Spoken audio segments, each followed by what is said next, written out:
ఎన్నికల ముందు ఒక మాట, ఎన్నికల తర్వాత ఒక మాట. ఇది నరేంద్ర మోడీ గారి నైజం. ఎన్నికల ముందు యుద్ధం వచ్చినా సరే ఇది రేట్లు చార్జెస్ కానీ పెట్రోల్ డీజిల్ ధరలు పెంచమని చెప్పాడు. ఇవాళ ఎన్నికలు అయిపోయిన వెంటనే ₹3 చొప్పున ఇమీడియట్ గా పెంచడం జరిగింది. ఎందుకు ఆ విధంగా చేశాడు? ఆయన ఏమని చెప్తాడంటే అదానీ అంబానీ పెట్రోల్ డీజిల్ నడిపే కంపెనీలకు నష్టం వస్తుంది, అందుకని నష్టం రాకుండా ఉండటం కోసం పెంచాల్సి వస్తుందని చెప్తున్నాడు. నష్టం ఎవరికి వస్తుంది? పెద్ద పెద్ద కంపెనీలకు. లెక్క తీస్తే ఒక లీటర్ ధర మామూలుగా అయితే ₹20-25 ఇవ్వాలి, మిగిలిందంతా కూడా వాళ్ళు తినడానికే సరిపోతుంది. వాడికి ఇంకా మేలు చేయటం కోసం ఎవరి మీద భారం వేస్తున్నావు? పేదాళ్ళ మీద భారం వేస్తున్నావు. పేదాళ్ళ మీద భారం, అదేవిధంగా ధనికులు లేకపోతే కార్పొరేట్ సంస్థలకి లాభం. ఇది నరేంద్ర మోడీ గారి నైజం. ఇంకా ఏం చెప్తాడు ఆయన? మనది పెద్ద ఆర్థిక వ్యవస్థ అని చెప్తున్నాడు. 4వ ఆర్థిక వ్యవస్థ అంటున్నాడు. 4వ ఆర్థిక వ్యవస్థలో బంగారం కొనొద్దు, అదేవిధంగా అన్నం తినొద్దు, లేకపోతే బట్టలు కొనుక్కోవద్దు, ఇంకోటి ఖర్చులు పెట్టొద్దు అనేది ఆయన చెప్పాలి. మళ్ళీ పేదవాడు వాడి దగ్గర లేకపోతే వాడు ఎటు పెట్టడు కూడా. చివరికి ఎవరికి చెప్తున్నావా అంటే పేదవాడు బంగారం కొనకుండా ఉంటే డబ్బులుంటేవాడు కొనుక్కోవచ్చు. అది ఆయన సూత్రం. ఆ విధంగా నరేంద్ర మోడీ గారి నైజం పేదలకి వ్యతిరేకమైన నైజం.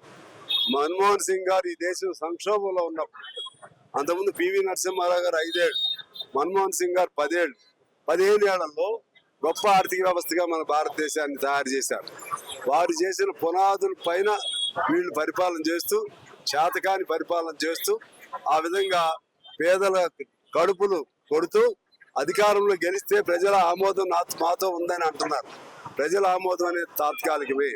అనేక నినాదాలు మాటున, అనేక నినాదాలు వెనుక అనేక అసలు సత్యాలు ఉన్నాయి.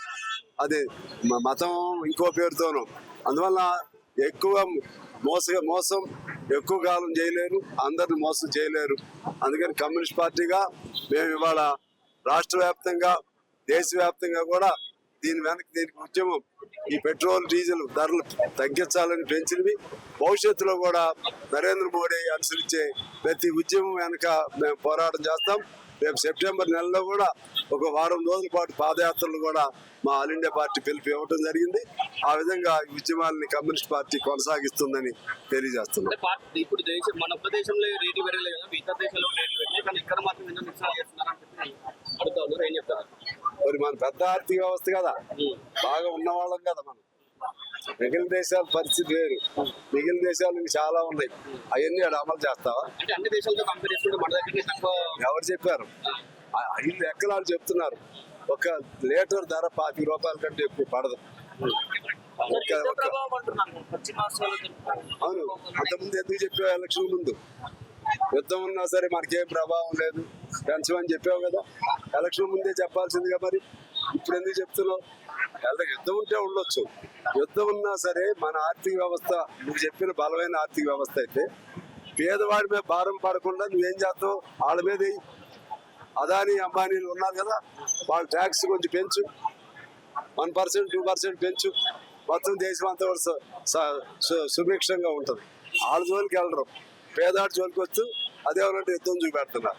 యుద్ధం మరి ఎలక్షన్ ముందే ఉంది, మరి అప్పుడు ఎందుకు చెప్పలేదు? పరిస్థితి చూస్తే ఇట్లా ఉంది. ఇక్కడ రానున్న ఎన్నికల్లో బీజేపీ పార్టీ గెలుస్తుందని వాళ్ళు చెప్పుకుంటా ఉన్నారు. ఎట్లా చూస్తారు? ఎవరిదో వాళ్ళు చెప్పుకుంటారు, కొంతకాలం నడుస్తుంది వాళ్ళది కొన్ని రాష్ట్రాల్లో. కానీ తెలంగాణలో అయితే మాత్రం నడవదు.